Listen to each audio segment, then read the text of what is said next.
I'm not saying that releasing a TIE Fighter-esque looking gun here on May 4th is a bit of a bold move here. I'm just saying Disney's lawyers right now are looking mighty hungry.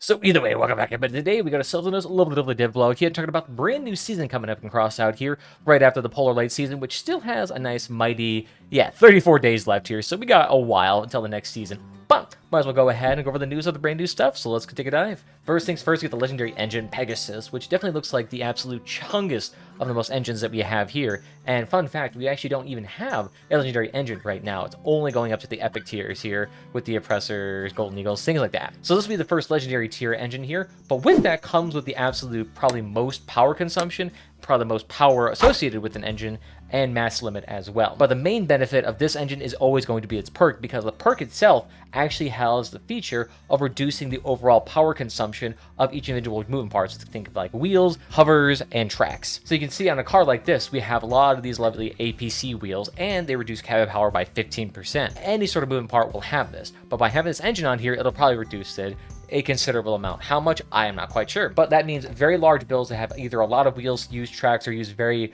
high power consuming wheels are generally going to be able to move with a lot more agility and a lot faster now. So this realistically is going to be an engine targeting more of those heavy builds here that can benefit from an increased amount of agility, being able to evade a lot more damage, move around to the battlefield more frequently, or just being able to reach max speed a lot more quickly. So definitely be very beneficial on most large builds. Downside is that it will come with a very hefty power score premium. Epic engines are already 275, so I imagine this is probably going to be 300, 400 at least. Next, we got ourselves a legendary rail accelerator, Theseus 1. Now, you can kind of make it look like a TIE fighter if you're stretching it out, but it does look pretty beastly too. However, it is also going to be the only thing on your car because it consumes 11 units of energy, so it is a very, very chunky boy here. But with that, it also becomes with an incredible amount of accuracy. It is definitely more of a burst fire weapon here, especially a perk itself that actually speeds up the volley here. So essentially it means that instead of volley taking a little bit of time traveling, it'll take less and less amount of time, almost becoming instantaneous if I had to guess, at the absolute maximum charge. So this means essentially there's less lead time they have to worry about and less chance for someone to move out of the way of the projectiles at the very end. Downside, that means this weapon is going to have a very high skill ceiling to use effectively, because if it has changing sort of actual projectile speeds depending on the amount of charge you have, or your perk, is going to be quite a difficult shot to land. But I imagine with that probably comes with the great potential to snipe off parts excellently.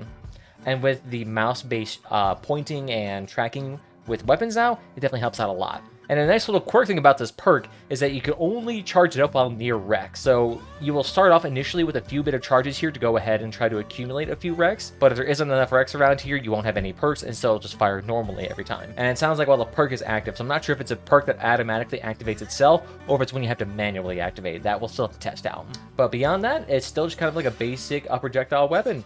You sit there, it fires a couple of volleys after charging up, and if you activate the perk, it just fires the volleys a little bit faster. So definitely very beneficial for a lot of those high accuracy players here, so if you like that type of stuff, congratulations. Downside, it being a massive weapon here, it better have an absolute gargantuan amount of HP to order to actually make it livable, because otherwise, this thing will get sniped off really quickly, especially with any sort of overheating weapons. Beyond that, we got ourselves two new structural parts here that are teased out, which give me a very strong Dawn Children's vibe here, which makes sense because the whole thing is about the Dawn's Children right now. But with that, they do actually look very jazzy. They definitely look like a continuation of existing bumpers that we had with Dawn's Children already. But there's a nice little thing here is that we get these nice little shivs here. So my guess is these are probably going to be very high impact damage based little shivs here. Plus, the fact is they have these little protruding electric wires here, which almost makes it seem like they're going to be powered melee weapons of some sort, but it's not really going to be the case because they're structural parts.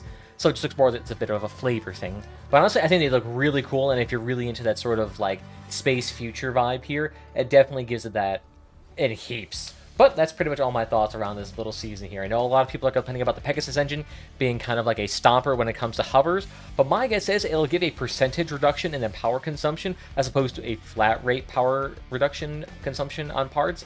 So my guess is this Pegasus is really only going to be terribly useful on very heavy builds, and light builds will not be able to benefit from it nearly as much, especially considering that this thing would probably take up a lot of space on a car.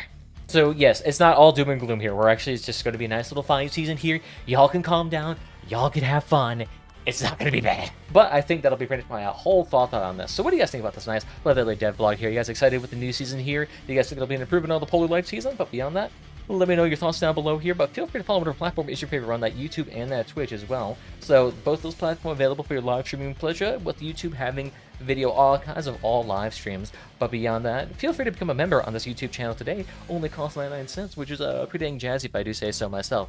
But beyond that, guys, I want to thank you all again, and I'll see you guys next time. Bye-bye.